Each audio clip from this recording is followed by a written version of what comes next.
Ang bahaging ito ay hatid sa inyo ng Department of Agriculture Region 12. Binigyan din ni DA12 OIC Regional Executive Director Jan Pascual na dapat on time na maibigay sa mga magsasaka ang mga ayudang binhi at abono.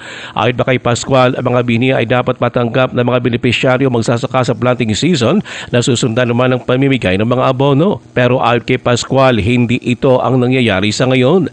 Aminado naman si Pascual na may kaugnayan sa bidding process at problema sa procurement ang delay sa pamimigay na nasabi mga ayuda.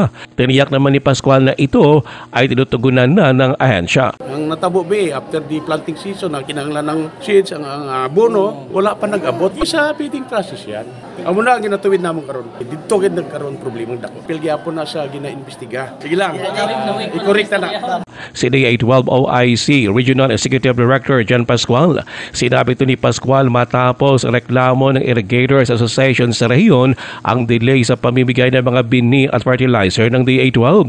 Ayon pa sa mga ito, madalas ay napipilitan ang mga magsasaka na bumili ng binhi at abono para hindi rin maantala ang kanilang pagtatanim. Ruel Osano, NDBC Bida Balita.